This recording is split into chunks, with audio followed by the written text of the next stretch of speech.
नमस्कार, स्वागत है आप सबका। मैं पुनीत पाठक और सबसे पहले आपको मध्य प्रदेश में कोरोना से जुड़ा आज का अपडेट बता दें। आज फिर रिकॉर्ड मरीज मिले हैं। 9,720 कोरोना के नए मरीज मिले। मध्य प्रदेश में अब तक 3,63,352 संक्रमित हो चुके हैं। पिछले 24 घंटे में 51 मरीजों की मृत्यु हुई कोरोना के चलते और अब तक कुल मिलाकर 4,312 मरीजों की मौत कोरोना की वजह से हुई है। 3,657 मरीज डिस्चार्ज किए गए। आज मध्य प्रदेश में अब तक 3,09,489 मरीज स्वस्थ हुए हैं। एक्टिव मरीजों का आंकड़ा बढ़कर 49,551 प्रदेश में हो चुका है। नीलम हमारी सहयोगी भोपाल जुड़ गए हमारे साथ। जी नीलम, अपडेट दीजिएगा। जी बिल्कुल, मध्य प्रदेश में जो है लगातार कोरोना संक्रमण के आंकड़े दिनों दिन नए रिकॉर्ड तोड़ रहे हैं और आज भी 9,720 नए मामले सामने आए हैं, जो अब तक का सबसे बड़ा आंकड़ा हम इस सीजन का कह सकते हैं। और इसके साथ ही साथ 51 संक्रमित मरीजों की मौत हुई है और मौत का भी सबसे ज्यादा बड़ा आंकड़ा है। लगातार बढ़ते संक्रमण के आंकड़ों के चलते अब एक्टिव केस की संख्या भी जो है 49,551 तक पहुंच गई है। और जैसा कि राज्य सरकार का एक अनुमान है कि अप्रैल महीने के आखिरी तक जो एक्टिव केसों की संख्या है वो 1 लाख के आसपास पहुंच सकती है। वहीं इसके साथ ही साथ लगातार टेस्टिंग कैपेसिटी को भी प्रदेश सरकार बढ़ाने की कोशिश कर रही है। लगातार टेस्टिंग जो है वो 25 से 30 हजार के बीच में किए जा रहे हैं, ताकि कॉन्टेक्ट ट्रेसिंग करके और ज्यादा से ज्यादा टेस्टिंग ट्रेसिंग करके मरीजों को जो इलाज है वो समय पर दिया जा सके। तो एक और जहां राज्य सरकार लगातार कोशिशें कर रही है लॉकडाउन लगाकर और कोरोना कर्फ्यू के जरिए, तो वहीं दूसरी ओर लगातार जो है रोजाना संक्रमण के नए आंकड़ों का रिकॉर्ड टूटता हुआ दिखाई दे रहा है प्रदेश में। जी, तो कोरोना संक्रमण का आंकड़ा एक नए रिकॉर्ड पर है। शुक्रिया नीलम आपका इस जानकारी के लिए, अपडेट के लिए।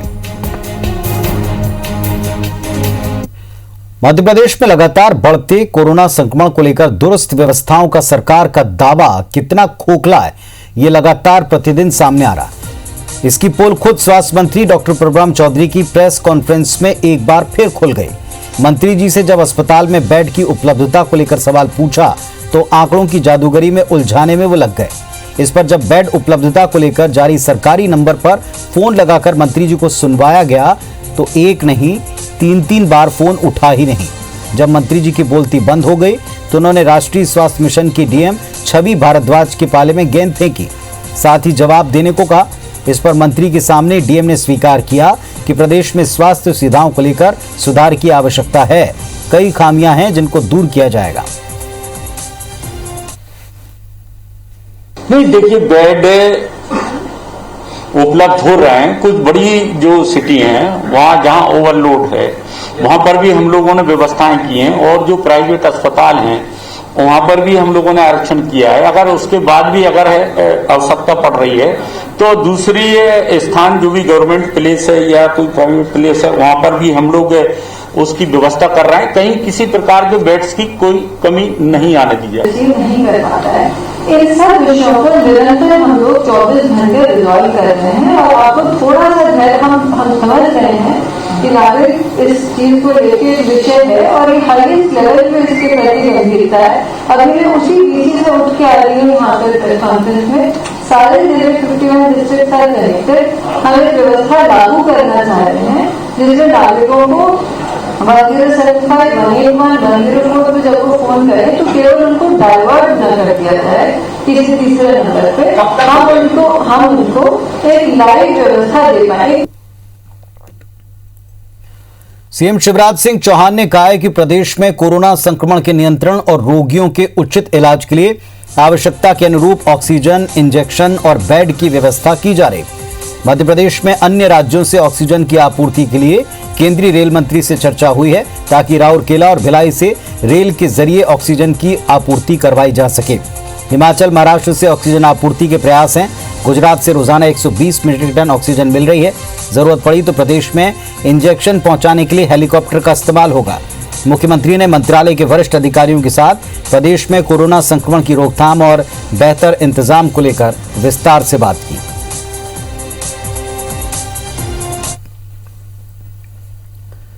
मुख्यमंत्री शिवराज सिंह चौहान ने आज वीडियो कॉन्फ्रेंसिंग के जरिए कोरोना वॉलंटियर्स के साथ में बातचीत की, जिसमें कहा कि कोरोना संकट से निपटने के लिए सरकार हर संभव प्रयास कर रही है, लेकिन जनता के सक्रिय सहयोग के बिना ये जंग न जीत पाएंगे। कोरोना संक्रमण को समाप्त करने के लिए हर व्यक्ति को जागरूक करना बेहद जरूरी है। हर व्यक्ति को ये समझना पड़ेगा कि मास्क लगाना, 2 गज की दूरी रखना, बार बार हाथ धोते रहना और जब तक ये संक्रमण समाप्त नहीं होता तब तक अनावश्यक काम के बिना घर से बाहर न निकलना कितना जरूरी है। सीएम शिवराज ने कहा, खुशी की बात है कि मध्य प्रदेश में कोरोना वॉलंटियर्स के रूप में 92,000 से अधिक लोगों ने अपना पंजीयन करवाया। ये संकट की घड़ी है, लोगों की सेवा करने के लिए जी जान से लोग तैयार खड़े हैं। भरोसा है कि ये सेना चमत्कार करेगी, जल्दी प्रदेश कोरोना संकट से बाहर निकल पाएगा। अब ये प्रेरणा हमको स्वयं भी सुरक्षित रहना, बाकी को देना है। भैया तुम स्वस्थ रहो बस। पहला सुख निरोगी काया। सारे तीज त्योहार घर में, नवरात्रि है, मैया की पूजा घर में करो। जबलपुर की पाटन सीट से भारतीय जनता पार्टी के सीनियर विधायक पूर्व मंत्री अजय विश्नोई ने एक बार फिर अपनी सरकार और उनके दावों को लेकर जमकर खिंचाई की। अजय विश्नोई ने अपने ट्वीट के जरिए प्रदेश में ऑक्सीजन के मिसमैनेजमेंट या किसी घोटाले की तरफ इशारा किया है। सीएम शिवराज के दावे को खारिज करते हुए अजय विश्नोई ने लिखा कि मध्य प्रदेश में ऑक्सीजन की कमी है। विश्नोई ने कहा कि अप्रैल के पहले सप्ताह में महाराष्ट्र में कोरोना के 50,000 मरीज थे और वहां 457 मीट्रिक टन ऑक्सीजन खर्च हुई, लेकिन मध्य प्रदेश में इस दौरान सिर्फ 5,000 मरीजों के लिए 732 मीट्रिक टन ऑक्सीजन खर्च कर दी गई। अजय विश्नोई ने प्रदेश में ऑक्सीजन की खपत के सरकारी आंकड़ों का हवाला देते हुए इस पर सवाल उठाए। विश्नोई ने सीएम शिवराज सिंह चौहान से मांग की कि वो इस मामले पर खुद ध्यान दें। जाहिर तौर पर विपक्षी कांग्रेस के बाद खुद भाजपा के दिग्गज नेता इस पर सवाल उठा रहे हैं और ये भाजपा के लिए एक चुनौतीपूर्ण स्थिति है। यदि ऑक्सीजन का किसी प्रकार से वेस्टेज हो रहा है तो उस पर भी ध्यान देने की आवश्यकता है। उसके लिए मैंने आज ट्वीट किया है कि मेरे पास जो आंकड़े उपलब्ध हुए एक वेबसाइट के माध्यम से, उसमें महाराष्ट्र की आवश्यकता से ज़्यादा खर्च मध्य प्रदेश में दिखाया गया है। तो ये ज़रा चिंताजनक था। ये बात मैं मुख्यमंत्री जी के ध्यान में लेकर आया हूँ। आज एक और पत्र मैंने माननीय मुख्यमंत्री जी को लिखा है, जिसमें मैंने उनका ध्यान दिलाया है कि जबलपुर में संजीवनी हॉस्पिटल वाले अपना एक ऑक्सीजन प्लांट लगाना चाह रहे हैं, तैयारी हो चुकी है। उनको सिर्फ लाइसेंस नहीं मिल पा रहा है आगरा के एक्सप्लोजिव सेंटर से। तो मैंने उनसे अनुरोध किया है कि वो अपने सोर्सेज का इस्तेमाल करें, उनको लाइसेंस जल्दी दिलवा दें। इंदौर में रेमडेसिविर इंजेक्शन की किल्लत अब तक दूर नहीं हुई। अस्पताल में अभी भी इंजेक्शन के लिए मरीजों के परिजन भटक रहे हैं। सबसे ज्यादा बुरा हाल शहर के छोटे निजी अस्पतालों का है। यहां कोरोना मरीजों को भर्ती तो कर ले रहे हैं, लेकिन इलाज के लिए कोई इंतजाम पर्याप्त नहीं पड़ रहे। पर्याप्त संख्या में रेमडेसिविर इंजेक्शन नहीं है, ऑक्सीजन की कमी है। बुधवार को कांग्रेस विधायक संजय शुक्ला ने विधानसभा क्रमांक 1 और 4 के अंतर्गत आने वाले निजी अस्पतालों का दौरा किया। लोगों का दर्द उनके सामने भी आ चुका है। बीजेपी नेता और मंत्रियों का दावा है किसी तरह की दिक्कत नहीं हो रही। 25,000 इंजेक्शन प्रदेश में पहुंच चुके हैं। मैं लगातार दौरे कर रहा हूँ, इंदौर शहर के हर अस्पताल में दौरा करने जा रहा हूँ, परंतु ऐसी नई नई घटनाएं मेरे सामने आ रही है कि लोगों को इंजेक्शन मिल रहे हैं, परंतु अधिकारियों के कर्मचारियों को ही मिल रहे हैं, और जो कलेक्टर, अपर कलेक्टर, उन लोगों के परिवार के उनके कर्मचारी अधिकारियों को मिल रहे हैं, परंतु आम जनता को नहीं मिल रहे। जो एक संकट है, आपको पता है, महामारी का, कोरोना वायरस का, इसी को बैठकर आला अफसर के साथ जो कठिनाई आ रही है, इन सब का समाधान कैसे हो, इन समस्याओं का निराकरण कैसे हो। भोपाल स्तर की भोपाल बात कर रहा है, दिल्ली हो तो दिल्ली बात कर रहा है। इधर भोपाल में ऑक्सीजन सिलेंडर्स की कालाबाजारी का मामला सामने आया। अस्पताल के नाम पर निकलने वाले ऑक्सीजन स्टॉक अस्पतालों को पूरे मिल नहीं पा रहे। भोपाल के एक निजी अस्पताल ने आरोप लगाया कि उनके अस्पताल के नाम पर मिलने वाले स्टॉक की दूसरे अस्पताल में कालाबाजारी की जा रही। सिटी अस्पताल प्रबंधन का यह आरोप है कि उनके अस्पताल के नाम पर वेंडर ने 45 सिलेंडर की पूरी डिलीवरी नहीं दी। इस बारे में जब गैस सप्लायर शरद यादव से बातचीत की गई तो उसने बताया कि सिटी अस्पताल के नाम पर 15 से 20 सिलेंडर लिए हैं। उनमें से कुछ सिलेंडर की सप्लाई कम है, लेकिन सारा रिकॉर्ड प्रशासन के सामने है। यादव गैस सप्लाई के मुताबिक उनकी सप्लाई चिरायू के ऑक्सीजन डिपो से है, लेकिन वहां ऑक्सीजन खत्म होने के कारण मंडीदीप से सप्लाई करनी पड़ रही है। कोरोना के दूसरे लहर में जो संक्रमण इस समय भयावह स्थिति बनी हुई है और सबसे ज़्यादा जो किल्लत है वो ऑक्सीजन की बताई जा रही है और ऑक्सीजन को लेकर कालाबाजारी किस तरीके से चल रही है ये एक खुलासा हम आपको बताते हैं। सिटी हॉस्पिटल के बाहर इस समय खड़े हैं जहाँ पर जनसंपर्क अधिकारी हैं हमारे साथ में गोस्वामी जी। किस तरीके की कालाबाजारी सिलेंडर को लेकर? आज सुबह हमें पता लगा कि हमारे हॉस्पिटल के नाम से सिलेंडर लिया जा रहा है जहाँ से भी मिल रही है और वो 45 सिलेंडर लेने के बाद हमारे पास वो फ़ोन ही नहीं उठा रहा है ना देने आ रहा है। ये आज हमें 7 दिन बाद पता लगा हमें कि कैसे जानकारी लगी? हमने फ़ोन लगाया बार बार तो वो तो बात नहीं कर रहा था। हमने कहा सप्लाई नहीं हो रही होगी। बाद में हमें कहीं और से पता लगा कि सिटी हॉस्पिटल के नाम से तो वो 45 सिलेंडर ले जा चुके हैं क्योंकि वो तो हमारा फ़ोन नहीं उठा रहा था। तो हमको कुछ डाउट हुआ। फिर हम 5 जो अलग अलग डीलर हैं तो कहीं एक जगह से पता लगा कि वो तो सिटी हॉस्पिटल के नाम से 45 सिलेंडर 2 दिन पहले ले चुके हैं। कालाबाजारी चल रही है सिलेंडर? कालाबाजारी है। 450 का सिलेंडर लोग 1-1 हज़ार में खरीद रहे हैं। कालाबाजारी है। लोग मर रहे हैं उस पर भी मतलब लोगों की संवेदनाएँ ख़त्म हो गई। तो देख सकते हैं कि ये ऑक्सीजन सिलेंडरों की कालाबाजारी का खेल भी इस समय लगातार जारी है। अस्पतालों के नाम पर सिलेंडर उठाए जा रहे हैं पर लेकिन अस्पतालों को सिलेंडर जो है वो मुहैया नहीं कराए जा रहे हैं। कैमरामैन रमेश राजपूत के साथ सुधीर रंडोतिया, IBC 24 भोपाल। ग्वालियर में जिस तेजी से कोरोना संक्रमण फैल रहा है उससे निपटने के प्रशासन संसाधन जुटा नहीं पा रहा। शहर में सरकारी और प्राइवेट मिलाकर कुल 35 कोविड अस्पताल हैं। यहाँ पर कुल 531 संक्रमितों का इलाज हो रहा है। इनमें से कुल 318 मरीज ऑक्सीजन सपोर्ट पर हैं, जबकि इसकी तुलना में ऑक्सीजन बैकअप वर्तमान में 1375 सिलेंडर प्रतिदिन का है। एक सिलेंडर में 10 से 15 लीटर ऑक्सीजन आती है। यह स्थिति तब है जब प्रशासन ने 11,443 मरीजों को होम आइसोलेट कराया, जिनमें से 25% मरीजों की हालत बिगड़ी तो उनको ऑक्सीजन सपोर्ट की जरूरत पड़ेगी। ऐसे में प्रशासन क्या करेगा, इसका जवाब उनके पास नहीं है। जिस तरीके से वृद्धि हो रही है उस तरीके से तो कहीं भी कमी हो सकती है, परंतु आज की हालात में अगर पूछें आप तो आज की स्थिति में हमारे पास पर्याप्त मात्रा में ऑक्सीजन है। जहाँ तक हमारे स्टाफ का जितना भी दायित्व है वो कर रहे हैं। कुछ लोगों की ये उत्सुकता रहती है कि उनके परिजन किस स्थिति में हैं, तो उसके लिए ये भी व्यवस्था की है कि वीडियो कॉलिंग से उनको दिखा दिया जाए।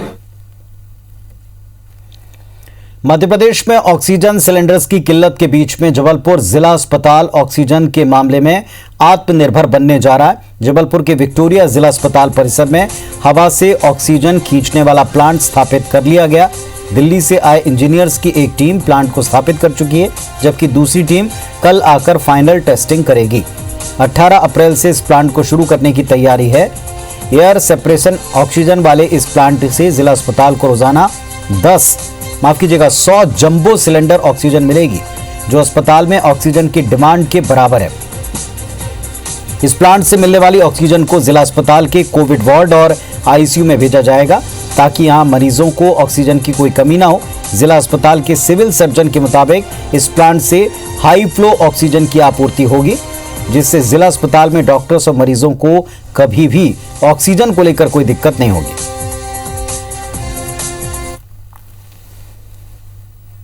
विक्टोरिया अस्पताल में एयर सेपरेशन यूनिट लगने वाली है, जिसका कि कार्य प्रगति पे है। एक टीम दिल्ली से आई है, ये भारत सरकार द्वारा दिया गया है। एक टीम आई है, वो अपना काम करके चली गई है। इनका कहना है कि दूसरी टीम परसों आएगी, वो चालू कर देगी और 18 तारीख तक आपको गैस प्रदान कर दी जाएगी। ग्वालियर में लगातार बढ़ते कोरोना संक्रमण को रोकने के लिए 7 दिन का कोरोना कर्फ्यू लगाने का निर्णय लिया गया। ये कर्फ्यू 15 अप्रैल यानी कल सुबह 6 बजे से 22 अप्रैल सुबह 6 बजे तक रहेगा। लेकिन उसके पहले आज बड़ी संख्या में लोग बाजारों में उमड़े। सड़कों की हालत देखते बन रही थी। गाइडलाइन का जमकर उल्लंघन हुआ। किस तरह का नजारा सड़कों पर था, हमारे सहयोगी दिखा रहे हैं। ग्वालियर में यानी कि कल से यानी कि 15 अप्रैल सुबह 6 बजे से 7 दिनों का लॉकडाउन हुआ। और ऐसे में हम देखेंगे कि उससे पहले बाजारों में बेशुमार भीड़ है, वो इकट्ठा हो गई है। आप दूर दूर तक देखेंगे आपको भीड़ ही नजर आएगी। लोगों के लिए अंदर जो बाजार है वहां पर कदम रखने तक की जगह नहीं है। ये हालात पैदा हो गए, इसलिए हम भी बहुत दूर से आपको वो तस्वीर दिखाने की कोशिश कर रहे हैं कि किस तरह से लॉकडाउन की जो घोषणा हुई है, कल से लॉकडाउन 7 दिनों का लगने वाला है। यानी कि कोरोना की शक्ल में ये कोरोना कर्फ्यू नाम दिया गया है, लेकिन उससे पहले हम जो देख रहे हैं वो हालात आप समझ सकते हैं कि कितने बड़े हैं। ये ग्वालियर का हार्ट ऑफ सिटी यानी कि महाराजवाड़ा कहलाता है। और जैसा कि कहा जा रहा था कि जैसे ही लॉकडाउन का ऐलान होगा और लॉकडाउन से पहले जो बात रहेगी कि लोग जो एकदम से जो भीड़ निकलेगी, वही भीड़ के नज़ारे हम देख रहे हैं। ये सराफा बाजार है, आप जो तस्वीरों में देख रहे हैं कि सराफा बाजार में चलने की जगह नहीं है, ये भीड़ है। हम खुद नहीं जा सकते हैं क्योंकि यहाँ पर पैर रखने तक की जगह नहीं है, क्योंकि कोरोना संक्रमण बहुत तेजी से फैल रहा है। और इसलिए हम ग्वालियर के हार्ट ऑफ सिटी यानी कि एक ऊंची जगह से ये आपको तस्वीर दिखाने की कोशिश कर रहे हैं कि किस तरह से यहाँ पर जो हालात हैं वो बेकार होते जा रहे हैं, क्योंकि लगातार कोरोना के जो मरीजों की संख्या में जो इजाफा हो रहा है बहुत तेजी से हो रहा है। 700 से ज्यादा कोरोना पॉजिटिव मरीज मिले थे और उसके बाद आनन फानन में क्राइसिस मैनेजमेंट की बैठक में कलेक्टर ग्वालियर ने यह फैसला लिया था कि 7 दिन का कोरोना कर्फ्यू लगाया जाना बहुत जरूरी है, नहीं तो हालात बिगड़ सकते हैं। लेकिन जैसे ही ये ऐलान हुआ और उसके बाद आप देख सकते हैं कि बाजारों में किस तरह से अफरा तफरी का माहौल है वो शुरू हो गया है। कैमरामैन लोकेंद्र पाल के साथ नासिर गौरी, IBC 24 ग्वालियर। लगातार फैलते संक्रमण के चलते जबलपुर में तमाम निचली अदालतों में 21 अप्रैल तक सुनवाई स्थगित हो गई। जिला एवं सत्र न्यायाधीश ने एक आदेश जारी कर 21 अप्रैल तक सभी लोअर कोर्ट्स में न्यायिक कार्य स्थगित कर दिया। जबलपुर में 22 अप्रैल तक लगाए गए कोरोना कर्फ्यू और हाईकोर्ट के निर्देशों का हवाला देकर जिला जज ने यह आदेश जारी किया है। हालांकि अत्यावश्यक मामलों में सुनवाई के लिए जिला अदालत में रोज 2.5 घंटे एक जज मौजूद रहेंगे। इसके लिए जिला जज की तरफ से रोस्टर जारी किया गया है। 15, 16, 19, 20 अप्रैल को रोज एक जज दोपहर 2:30 बजे से शाम 5 बजे तक जिला अदालत में अत्यावश्यक मामलों की सुनवाई के लिए मौजूद रहेंगे। बाकी जजों को आदेश है कि वो अत्यावश्यक मामलों में वीडियो कॉन्फ्रेंसिंग के जरिए सुनवाई को प्राथमिकता दें। कोरोना की दूसरी लहर में अदालतों में कई कर्मचारी संक्रमित हो चुके हैं, जिसके बाद ये कदम उठाया गया।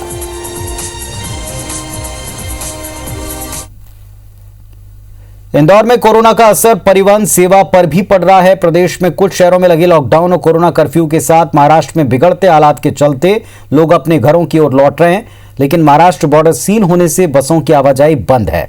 इंदौर से दूसरे राज्यों में जाने वाली बसें यात्री न मिलने से खड़ी हैं। कुछ 30% यात्रियों को लेकर जा रही हैं। महाराष्ट्र के अलावा राजस्थान, बिहार, उत्तर प्रदेश के लिए यात्री नहीं मिल पा रहे। शहर का बस स्टैंड खाली और वीरान पड़ा है, जबकि मुश्किल से आसपास के जिलों से 30% यात्री मिल पा रहे हैं। बस संचालक रोजाना यात्रियों के इंतजार में हैं, लेकिन कोई भी यात्री न मिलने से निराश है।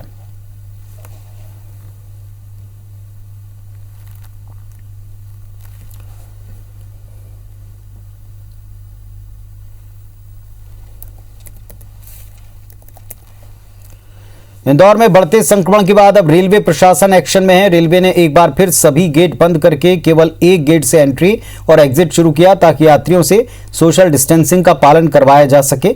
साथ ही आए लोगों पर जो अधिक मात्रा में आए उन पर रोक लगा सकें। बढ़ते संक्रमण के बीच रेलवे प्रशासन ने स्टेशन पर यात्रियों के परिजन को भीड़ से रोकने के लिए प्लेटफॉर्म टिकट की बिक्री पर प्रतिबंध लगाने दिया और इसके बाद रेलवे स्टेशन पर ज्यादा और इस तरह से एकदम फालतू भीड़ ना हो, इसको लेकर के प्रशासन सख्त है।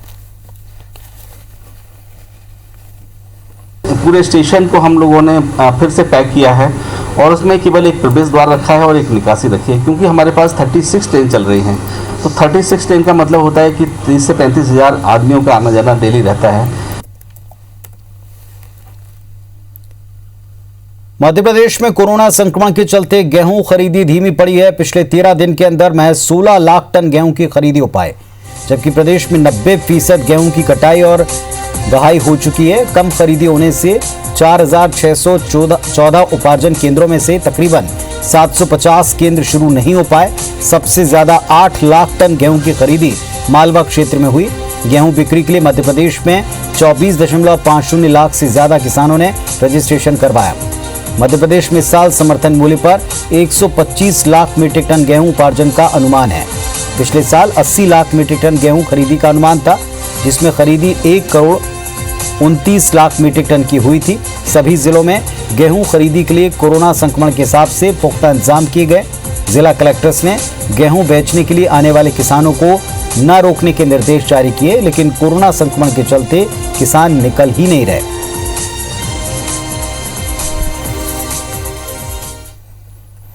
कोरोना कर्फ्यू लगा हुआ है।